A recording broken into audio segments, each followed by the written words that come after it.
Hello, and welcome to the Smile Revolution. And I'm Princess Wow, also known as Mindy Fradkin. We raise awareness to the healing power of a genuine smile. Sincere smiles only apply. Well, I have a really exciting show today with Momtaz Begum, who wrote a book called Hello Rainbow, Finding Happiness in Color. She'll be on in a little bit. And so what I want to do first is I wrote a song with Roland Musa, my husband, and my ex-husband, still good friends. And because of the war going on in Ukraine, I just feel this song, it's very unifying and joyful, and I just feel led to play it. And so I'm going to start with that, and then I'll be back on in 5 minutes. Enjoy.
Hope you enjoyed that.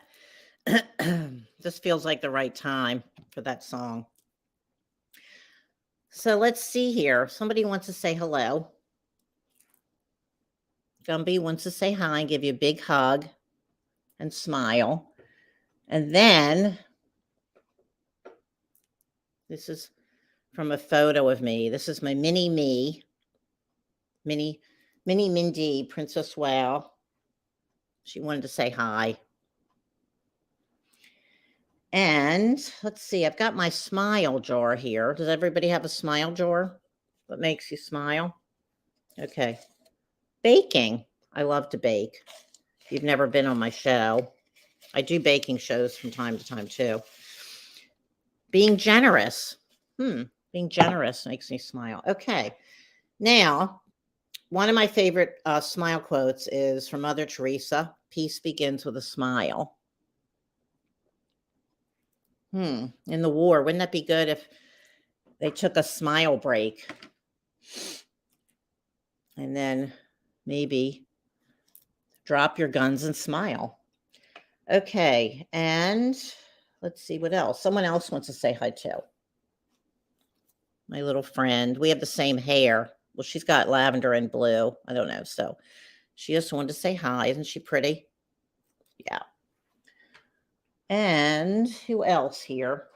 Okay, now what else? Here, I've got some quotes for you, and then I'll bring Momtaz on in a minute. Let's see. Oh, okay. Okay, thanks. Yeah. Peace begins with a smile. Okay, Saint Teresa of Lisieux. I don't know if I'm pronouncing her name right. I will spend my heaven doing good on earth. Okay.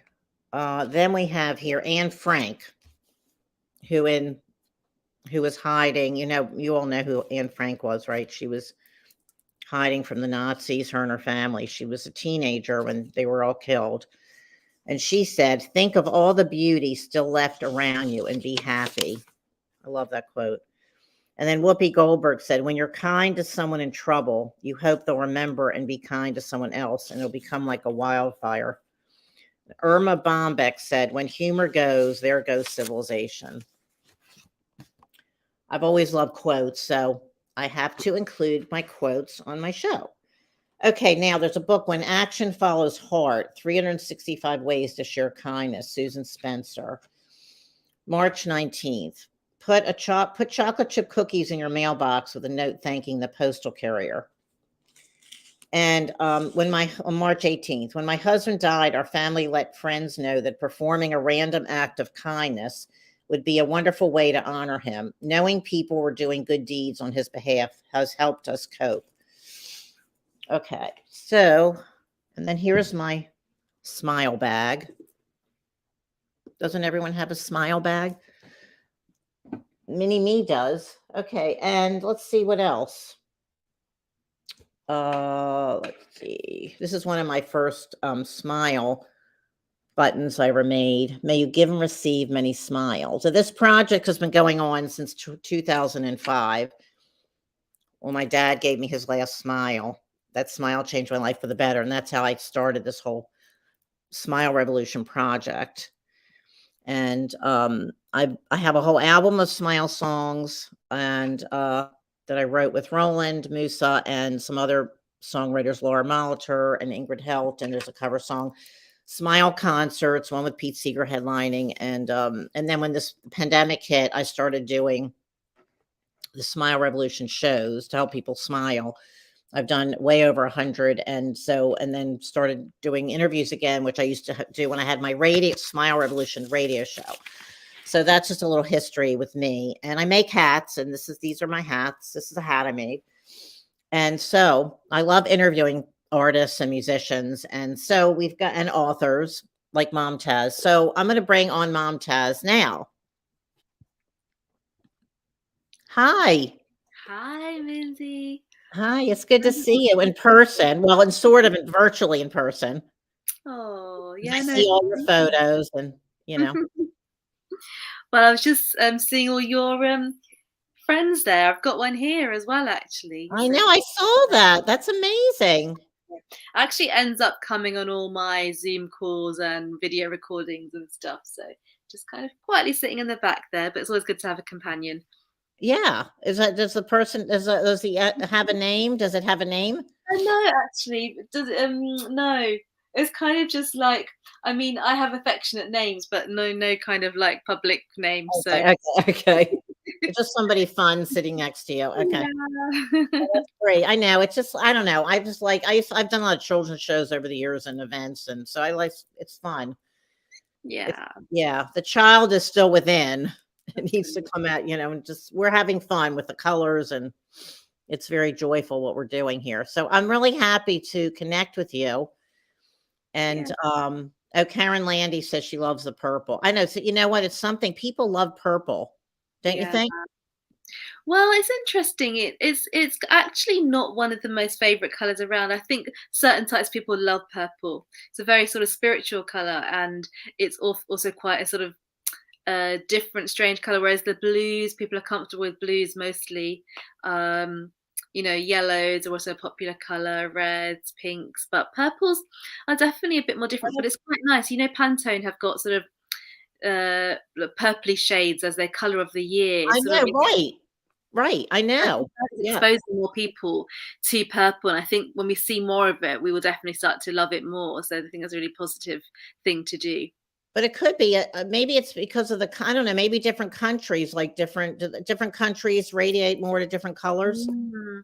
I have actually got an amazing book which is called it's actually a research project, and it's literally what is the favorite color of the world, and these researchers went away and actually compiled this beautiful book of lots of research, and it did research around the world in different cultures to find out what the favorite color was, and yeah, it is a sort of member of the blue family. It might actually be on my bookshelf over there. I'll Well, have that's really cool. It's actually here. I'm just gonna grab it because it's actually Well, quite that's really cool. And that's really neat. I'm going to show you color this world with, oh, yeah. thank you. It literally is. This it's called the World's Favorite Color Project. And Oh, so that is actually a project that they did where they were literally finding out what people's favorite colors are. And yeah, and it's kind of got like it's a really beautiful book because it just has all these like gorgeous, it goes through all these different colors and then it goes through different color palettes, and then it kind of people's associations. So you've got like the colors of happy on this page. So the colors of happy are this sort of pink and sort of aqua and yellow oh, color. I love aqua. Like I have an aqua wig. I love aqua. Exactly. The colors are fun, the colors are playful. So these are the kind of colors that people sort of associate different moods and feelings with. So it's a really fascinating bit of research to Oh, that's actually find neat. Oh, out, that's so cool. Oh, what you're doing, I can't get over. Like I got your book Oh, when it amazing. came out in December. Yeah. Yeah. Oh, so Karen Landy said, "Color this world with love, ladies." I think we Lindsay both said, are, yeah. Soul sisters indeed." Absolutely. We're I soul don't actually sisters. know where you physically are, Mindy, which part of the world you're in. Oh, I'm you in didn't know? Oh, yeah, I'm in New York, Okay, New but York. I'm not I used to live in Manhattan. No, I live 2 hours north of the city in the Hudson Valley.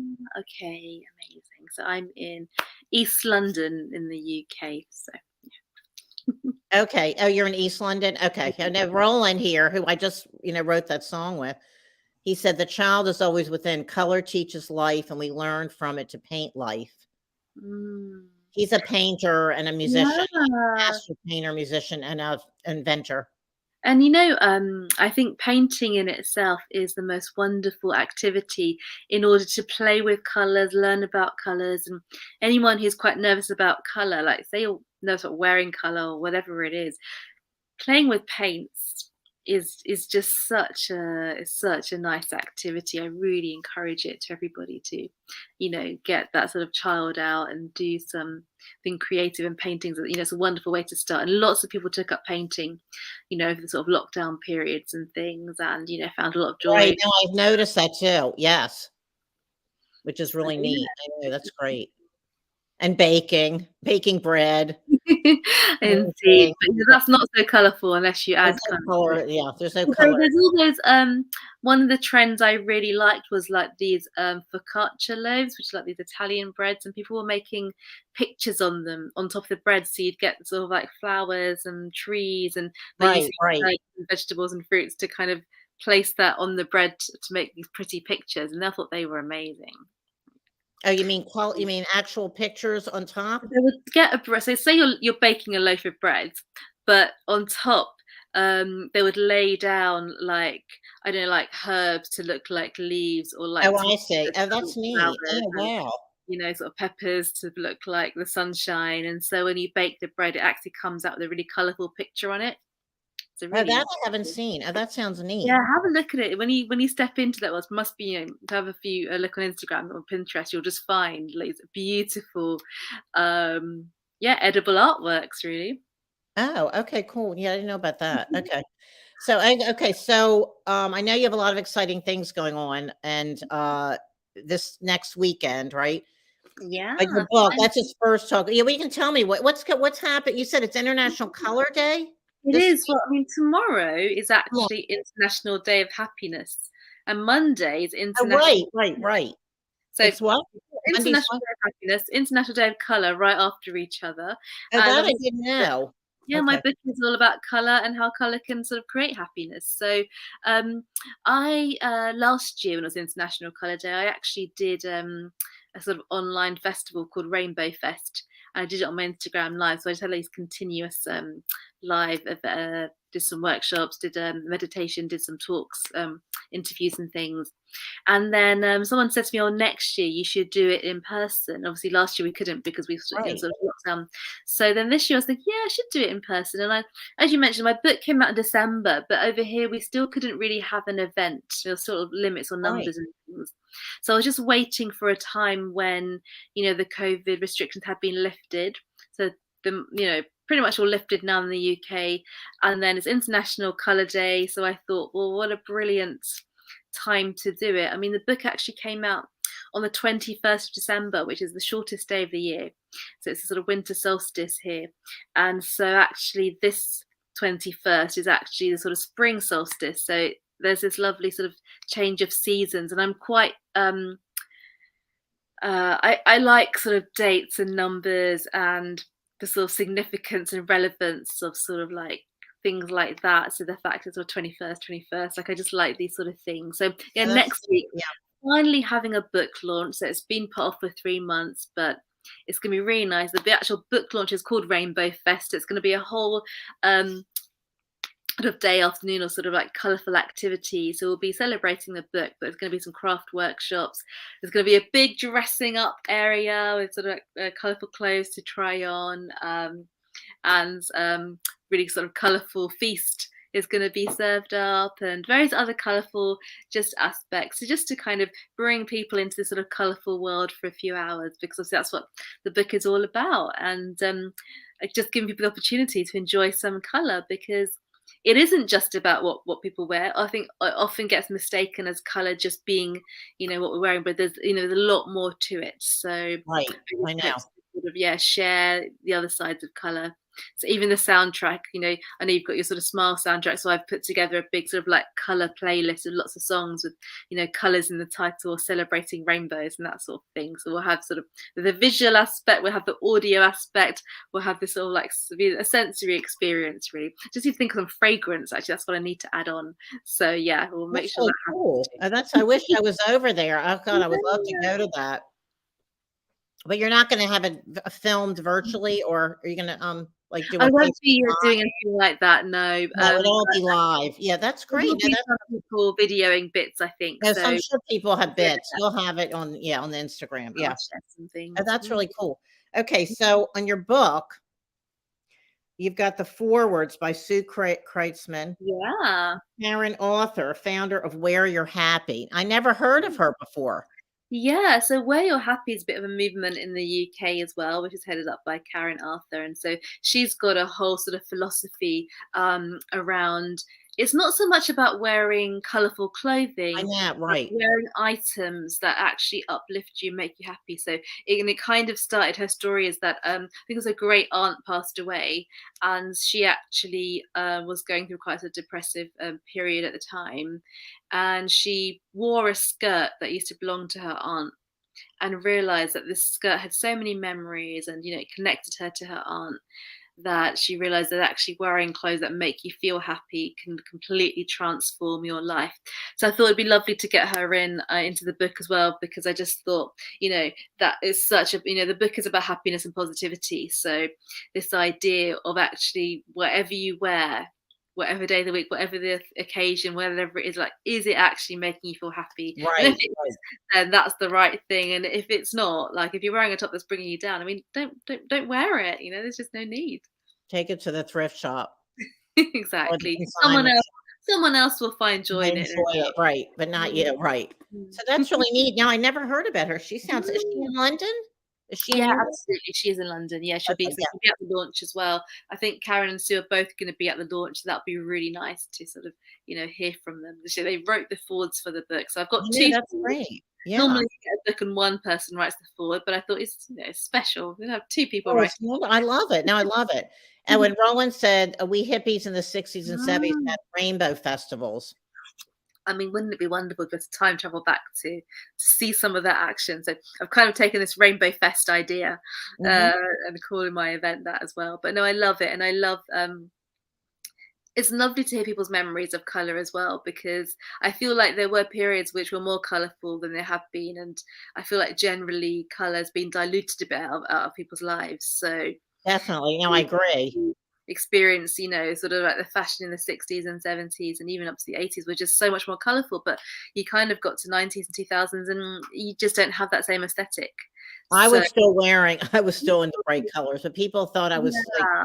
I couldn't understand, like, "What why are you wearing all those colors?" Like, You it's know the either secret, criticized or you know? yeah, it is it I often feel like it is a bit of a secret. Like those of us who wear a lot of color and appreciate color and have it, we know something that other people don't know. You're And so right. we literally are happier, we feel more uplifted, we can uplift others. And I really genuinely believe that the energies that different colors are giving out, if we're surrounding ourselves with them, Right. it really does help us. But if we lost touch with that side, then it actually can manifest in ways that No, you're are not right. so positive. And really, that is the heart of the book, is just to remind people actually, like, do embrace color. Literally, I feel like that's my purpose. So your purpose is very much about, let's get people smiling again. And my purpose is actually just people please. I don't want to say like be more colorful. It's not about that. It's actually, can Right. you just actually appreciate color? Just stop and appreciate it. And if you just stop and appreciate color, whether Mhm. that's nature, whether that's artificial colors, whether that's adding some green seasoning on top of your food, and it adds, it makes the plate look good. You're just actually seeing color, because color is free, smiles are free, these things are just Right. there. Right. We don't need any resources, we don't need any money. This is for everybody, Right. regardless of your background or whatever's happening. You can tap into both of these things and they will automatically bring you so much like positive energy. I feel like with the pandemic waning, everything, I feel like in fashion, I've been noticing a lot more color. Haven't you? It's like there's more, Mhm. yellows and oranges and more uplifting colors because people need to be uplifted. Yeah. And I've been noticing that in fashion. So it's like, finally I feel like it's happening more now. Mm. And let's hope it sticks around, because I've definitely seen, certainly around London, there's been such an increase in people with coloured hair, and I feel part of that is probably because they weren't working, they didn't have to go into an office, there was slightly less formal, so they could get away with colouring their hair. But people are getting much more experimental, and it's really, really good to see. So yeah, I just want to keep seeing that, and I want these things to not just be, "Oh, we needed color to." A fad, like a fad. Yeah. We just need to keep that side. Right. Um, Now, how did you hook up with the color? So there's the color walk crowd in Yeah. London, and there's in other places too. I would like to have one in New York. Gotta find more people in New York who are colorful. Yeah. So, there's this community in London called the Colour Walk Community. I have to say there are some colour walks taking place around the world now as well. There has been one in Holland, and there's been one in Tasmania. And they are sort of like, it's just something that you can do wherever you are. Right, It looks like a gathering, get right, together of sort of colourful souls, I guess. And I don't actually remember when I encountered the colour walk. It's been going for 5 years in the okay, UK, so I think I must have joined after the first year. So I've been going for about like 4 years now, and it's a monthly meetup, and it happens inside a market. And the right, reason it happens in a market is because this market is filled with sort of flea markets, maker designers, independent sellers, and the ethos of the Colour Walk people are that we are creatives, we are artists, we right, love to support independent businesses. So actually meeting in a place where we have antiques and sort of collectibles and right. handmade clothing and craft materials, it's a good way to actually connect with each other, but also we can get inspiration, we can do some shopping, we can, that's kind of the kind Oh, of I thing. see. Oh, I see. Yeah. Mhm. There's that side of it as well. And I don't Right. think it would work if we just met in a cafe. It's not really about I that. see It's what you're saying. Yeah. being in this space where we are supporting like other That's creative oh, I people as see. Well, that's great. Oh, that's really great. well. So Roland's native, and he lives on Turtle Mountain Reservation in Ah, North mhm. Dakota. And he says, and he sees the dancers full of colored feathers. It makes us all happy. Oh, Wow. that sounds wonderful.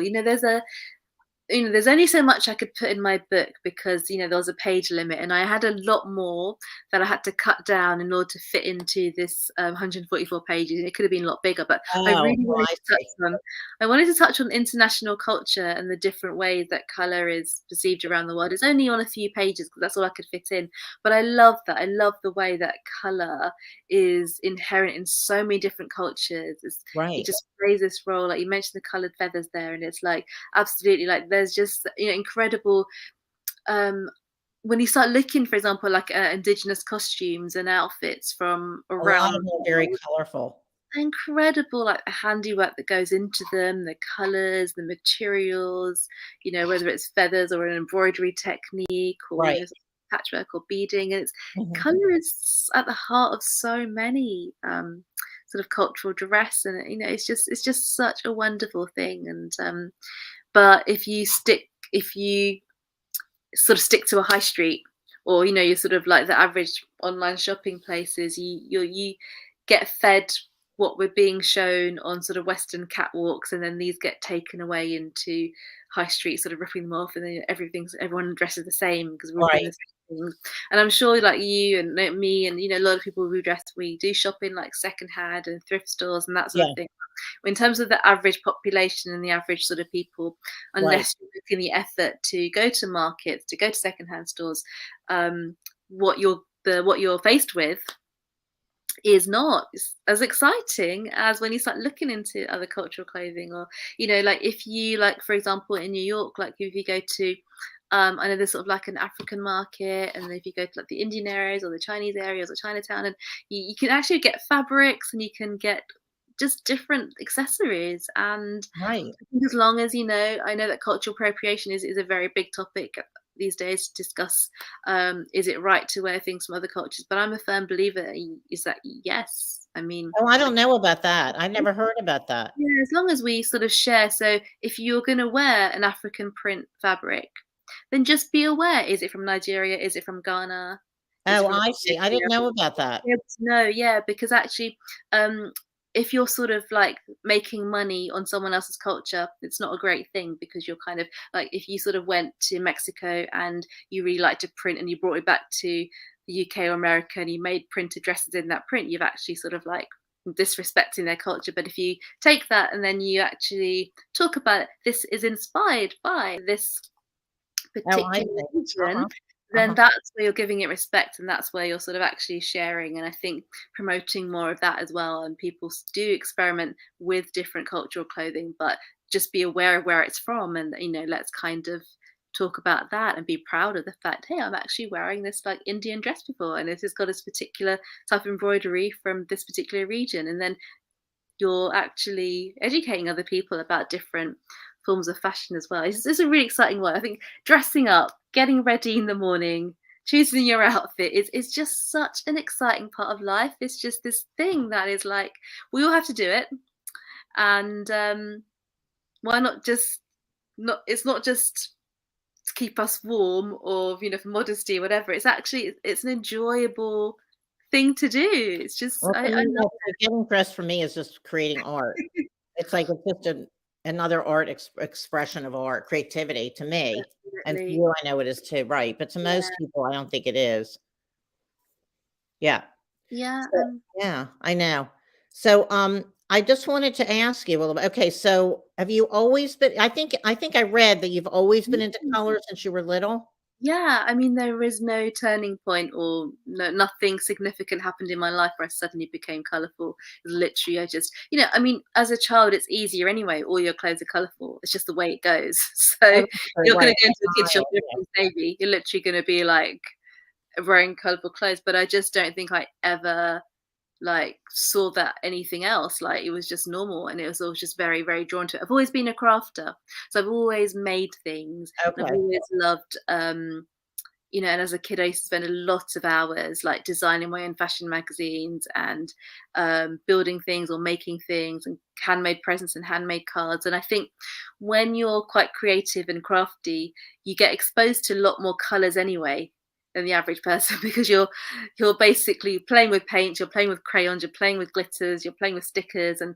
so color is just so normal. But yeah, color is just normal for me. There's never been a point where I've wanted to not be colorful, and Okay. it's a decision. It's a choice we make. It's like if you're going to buy a new mobile phone case or a new handbag or a new pair of shoes, it's like which I will just go into a shop and I just won't see the black or the browns or the greys because my eyes are going straight to the Good pink or the color. purple, the blue or the green. But it's just such a natural reaction. It's just, of course, I wouldn't think anything else. So yeah, I have a very natural intuition. I think it's really interesting hearing people's colours journeys because certainly there are a lot of people, and it's wonderful, who are discovering colour and embracing it, and we want to see that happen. And they might have potentially read something or seen something or watched something, which is great.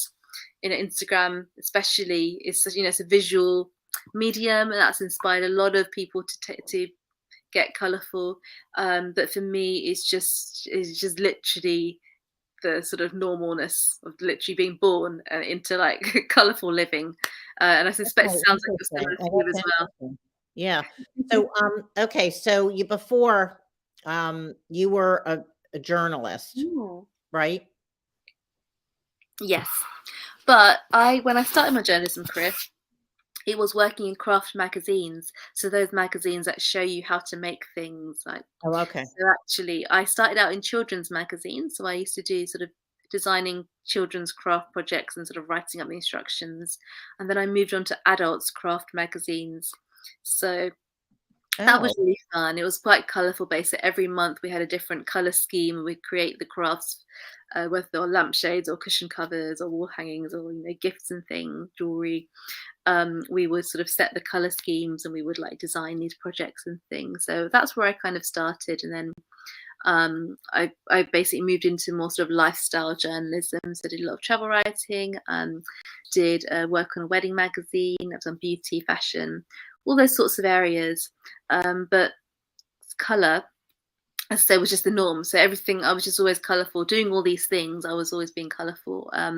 Until it got to a point where I had been a journalist for over 10 years, and I started to get RSI, which is sort of repetitive strain industry injury. So if you've sat at a laptop all day long, or if you do a sort of any other form of work which has a repetitive action, a repetitive nature, it can just start to, so I had fun things, interviewing people, going places, but majority of the time I was at my laptop, just like this, hands here, typing away, and I got terrible arm problems, neck problems, shoulder problems, wow. and Okay. it was like, I can't just be writing every day. Right. And you need to do something more practical, something more physical. So that was on my mind. It's like, what else could I do? And really, it was such a natural thing. It's like I know, and I'm sure you get the same. So I know that every time I leave the house, somebody, complete stranger, will always. I could be just nipping to the shop. I could be going to an event, whatever it is. Someone will always stop me and say they love my colours. Yeah, And right. so I have it too. Yeah, I yeah, have it too. and Yeah. then you kind of feel like, that thank you so much. It's really wonderful. I really appreciate your kind Right. words. Yeah.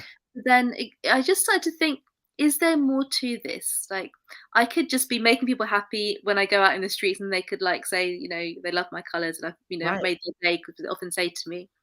But actually, maybe I could actually take that up another level. Yeah. And could I actually turn my career into that, into being um, an ambassador for color, I guess, Right. champion for Mhm. color. Right. And that's kind of where it all sort of happened, really, where I decided I'm going to be a modern color theorist and color expert. And I just made that decision. Actually, that's what I've realized. We've all got our purpose, we've all got the reason Right. Our and our mission.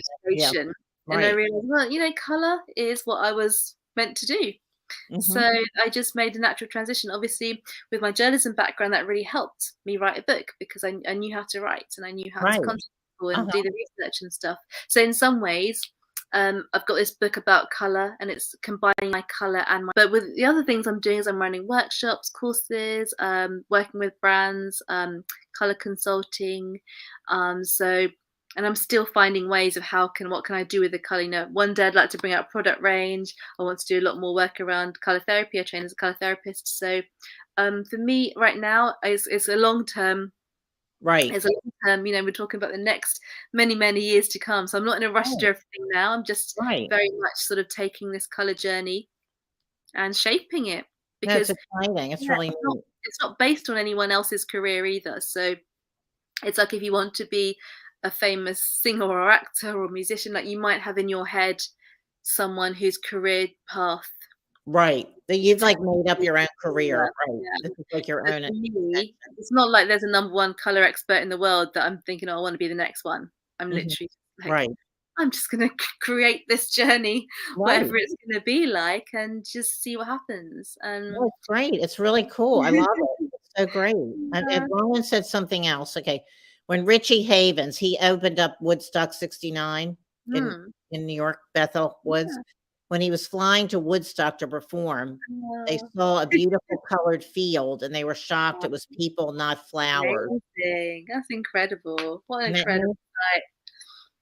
I love that, because I'll tell you what, if you come into London, it's just a typical scene is a sea of black coats, black shoes. Like, if you go to the train stations at like rush hour and you sort of like you go upstairs, you look down on the platforms, it's all you see. If you go around town, it's just black.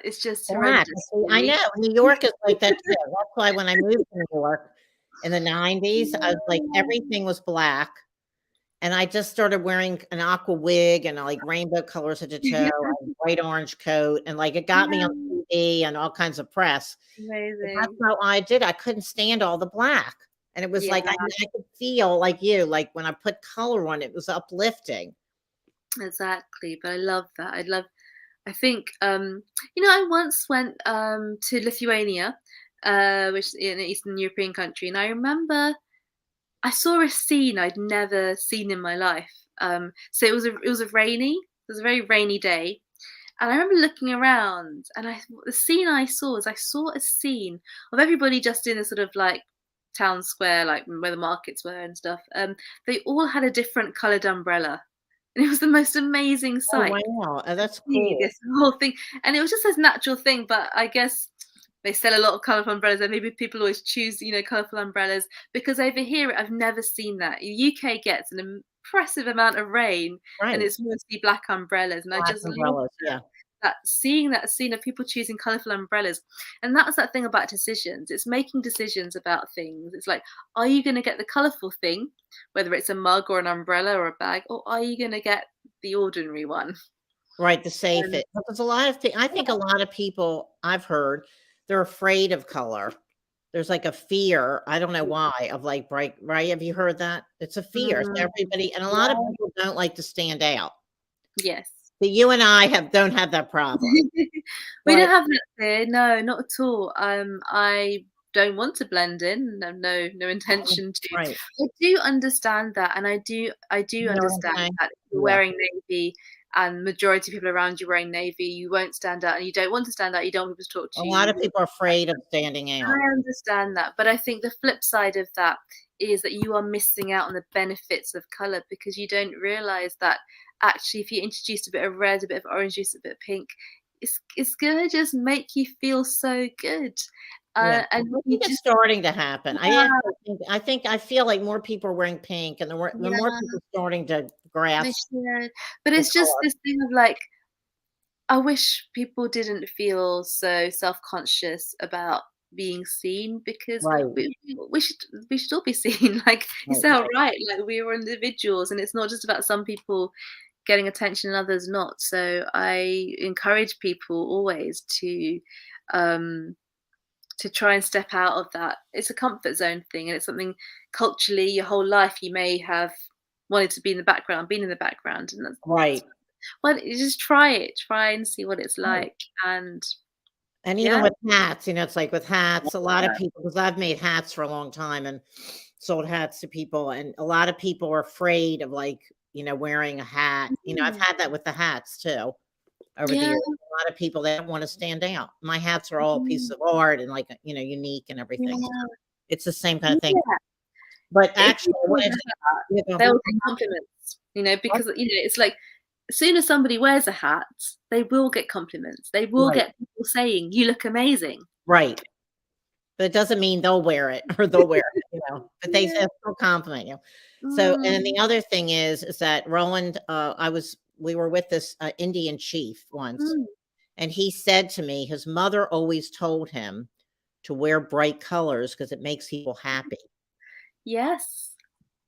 It That makes is other a mother's people happy, advice that should you know? be followed.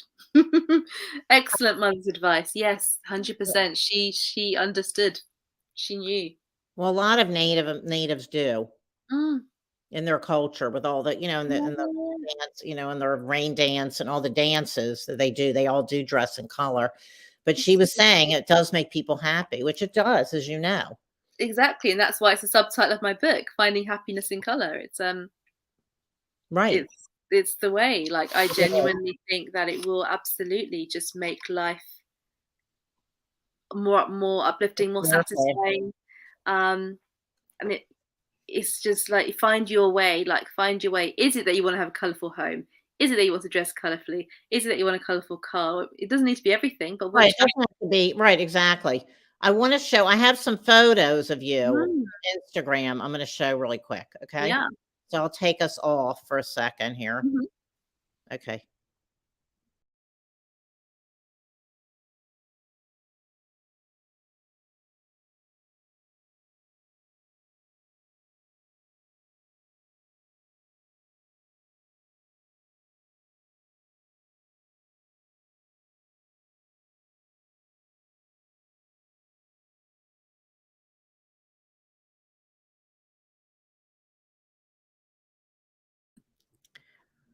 I hope they could see it. They're a little bit small, but Absolutely. I mean, just because these are my Instagram is very much my everyday life. I don't really sort of like do things that I'm not doing. So these are just outfits. If you see me out and about, these are just outfits. So they are taken mostly from color walk pictures, but right. like whatever day of the week you see me, I'll definitely just be like colorful. So yeah, it's a bit of a range of some of my colorful friends and colorful outfits and things. So yeah, and I do put that on my Instagram. So So you dress like this every day. Well, it's not like just for events.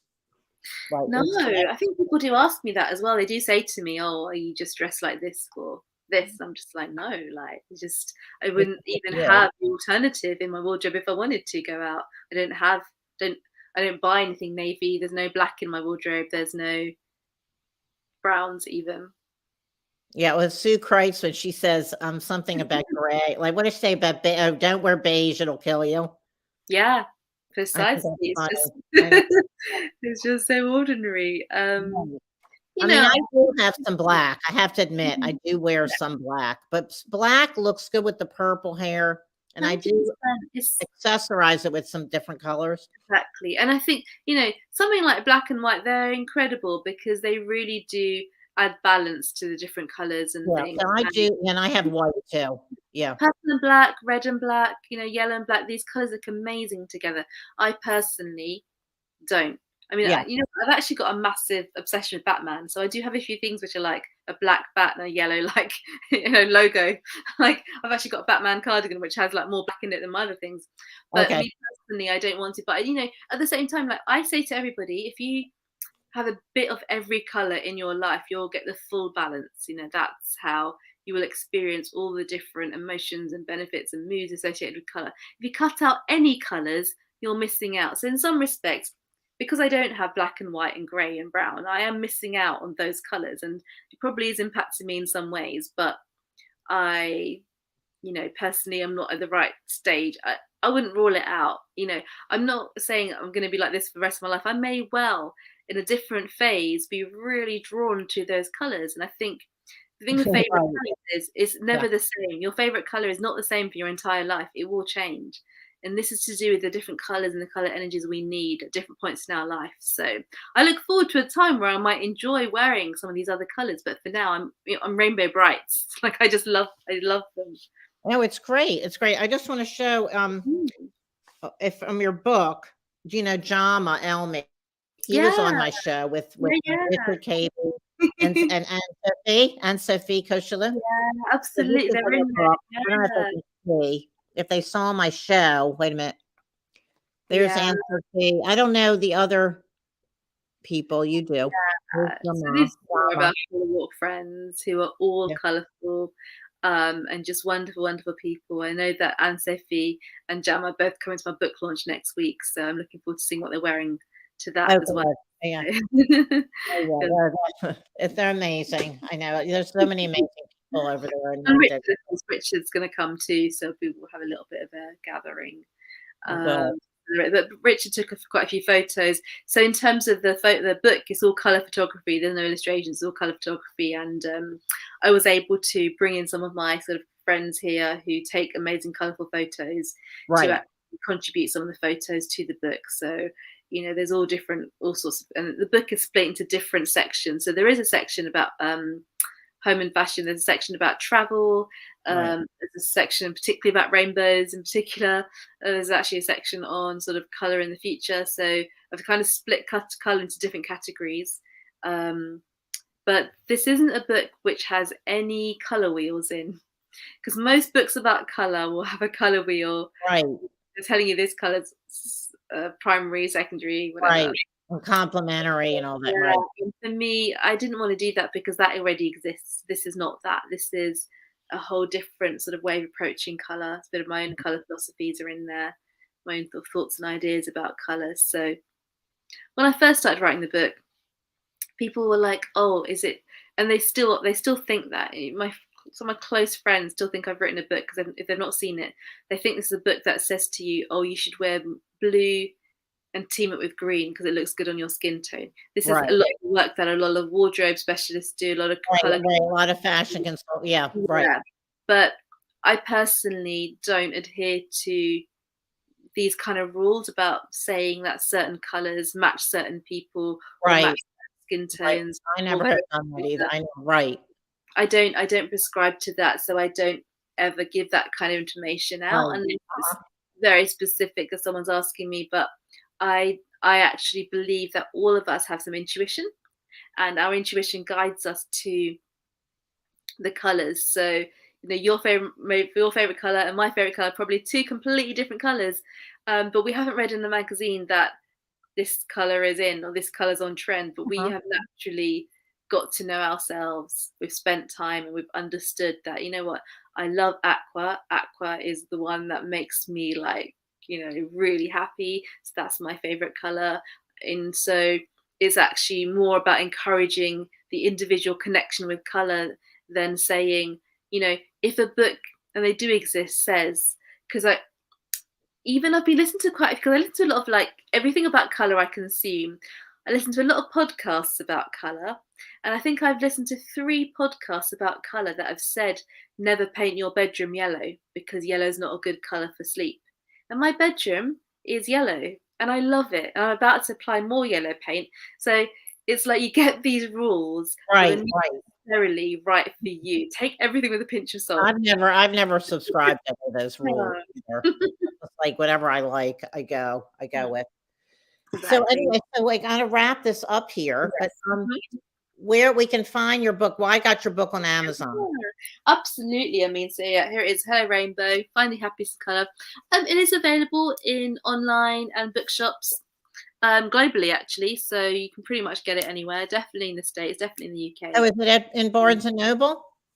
Properly. I mean, I think it was actually. I mean, it had a proper US release and everything. Okay.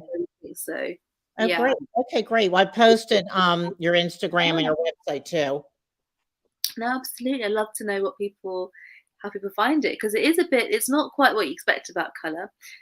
There's some exercises in there, some practical exercises. There's Right. actually a few mindful craft activities in there. Mhm. There's just some sort of tips and advice on trying things like trying a sun ray meditation, um, trying some rainbow meditation, trying making some solar powered water, different ways of adding color to your life. Yeah, it's Or great. I engaging. love it. It's like it's fascinating. It really is a fascinating book. I'm enjoying it very much. Thank you so much. I'm Yeah, really and I'm so glad to have you on today. yeah, thank you so much for inviting me on today. It's a wonderful weekend because it is International Happiness Day tomorrow and International Right. Colour Day Monday. So it's wonderful to be able to talking at this time of year. And Yeah, yeah, real pleasure. And I absolutely love what you're doing with your encouraging smiles. I mean, it's the best icebreaker is a smile. It's it just is. real human connection, whatever your language, wherever you are in the world, a smile Exactly, right. is incredible. Smiles and color. Smiles and color and hats. Absolutely, yeah, they all complement each other, so it's really Right. wonderful. So thank you so much, Mindy. It's been an absolute pleasure Oh, to that's come on. wonderful. It's wonderful to be with you, and I'm so glad that you were able to do this today. Oh, yeah, no, super. Okay. All right. I'll let you go. Thank you so Thank much. you. I All will right, be seeing you bye. online and hopefully in Absolutely. person one day. I've got to get to London for Yeah, your I work. know. Absolutely. Be our guest of honor. So, Thank you. It'll be wonderful. Okay, great. Okay. I'll all see you. right then. Bye. Bye bye. So thank you. That was wonderful. And let's see. Great interview. Must go. Love y'all. Colors will bring peace to the world. John Lennon. Really? I didn't know that, Roland. Okay. Okay, great. Well, anyway, so thank you so much. Whether you're watching live or on replay, if you're still on by the end of this, next Friday night, 8 o'clock Eastern time, I've got Paul Zolo, singer, songwriter, and music journalist and author. He's written a few books on songwriting, and he's interviewed Bob Dylan to Tom Petty, everyone, and he's really cool and great. And he's going to be singing the Smile song by Charlie Chaplin and the history of it. It's fascinating history about that song and his own songs. So I'm really excited about my interview next week as well. And it was wonderful to have Momtaz on. And I'll see you all soon. It's International Happiness Day tomorrow and International Color Day. That's amazing. So love you all, and I'll see you on next Friday. Bye. Keep smiling, keep sweet. Join the smile revolution.